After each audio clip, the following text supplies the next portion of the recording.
Welcome to Now, I'm your host, Curtis Parody, bringing you the news happening in the world right now. Today, the future is looking bright for electricity production as a new form of energy capture is created. A retired scientist attempts to get a toy sailboat across the Atlantic. And is Kim Jong-Un the sexiest man alive?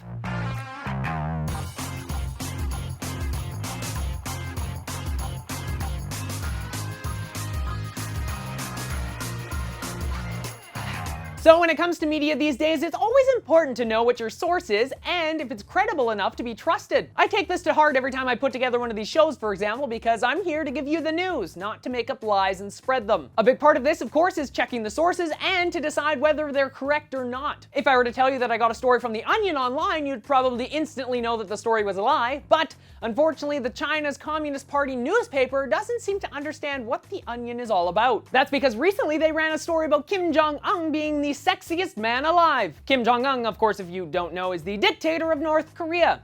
And the people who named him the sexiest man alive, well, that's The Onion. I think the editor of the Communist Party newspaper in China really needs to learn what The Onion's all about. Mind you, they have a blocked and censored internet in that country, so that may cause them to misunderstand what The Onion's all about. So the one thing you should know from this report? Well, maybe not trusting the China Communist newspaper anytime in the future. So from one man being named the sexiest man alive by The Onion, to another attempting to create an autonomous boat that will cross the Atlantic. Meet Mr. Robin Lovelock, a 65-year-old retired scientist who spent the last 4 years building a toy boat that he hoped would be able to cross the Atlantic Ocean by itself. The only problem he didn't account for were the strong winds. You know, the ones that kind of happen on the Atlantic Ocean. After a total of 6 miles traveling on its own, the sailboat was pushed off course by this wind and crashed into rocks. So much for crossing the Atlantic. If you actually check out this map, he barely made it out of the harbor. Mr. Lovelock said the 30-pound boat had a top speed of 3 knots, was constructed for less than 450 pounds in the UK, and featured a set of solar panels to power the onboard GPS,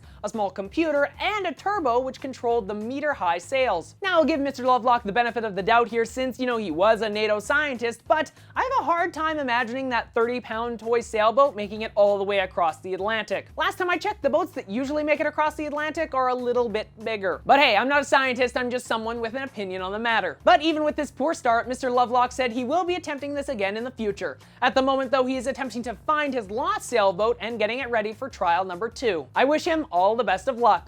From a retired scientist attempting to make a toy boat cross the Atlantic, to other scientists who have developed a way to create a material that can convert heat directly to electricity. Researchers have developed a way to turn materials commonly found in dirt into a heat to electricity converter. This new technology could drastically change the way that we all think about generating green electricity. This technology takes the heat from any source and converts it into an electrical current. When you think about how much heat we literally let go in our society, this technology is a major breakthrough. A common place for this to be used could be car exhaust. If you've never noticed, the exhaust coming out of the tailpipe of your car is actually pretty warm. So just think of that being turned back into electricity and used to help power your car. Now, this isn't the first time this technology has been created. In the past, it was possible to do the same thing, but it required some rare minerals and some toxic ones. Since this new discovery only requires rare minerals found in everyday dirt, the possibilities here are almost endless. When I think about the amount of heat as humans we simply release into the atmosphere on a given day, this technology could be huge. It's just another reason I look forward to the future.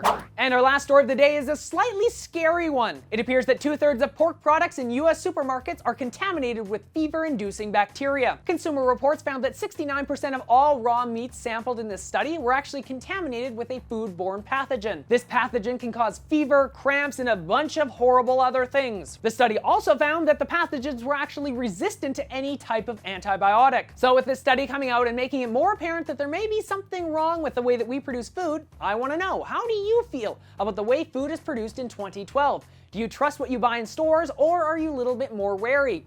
Tell me in the comment section below, or of course you can let me know on my Facebook page, Twitter, or Google+. Links to all that and the other articles I talked about in today's episode in the description below. Once you're done commenting, why not click the subscribe annotation in that corner? Then all of the newest episodes of Now will get sent straight to you. Then you can click the like button because you like this video, you like the content in it, or you like me, one of the 3. I'm Curtis Parody, and that's what's happening now.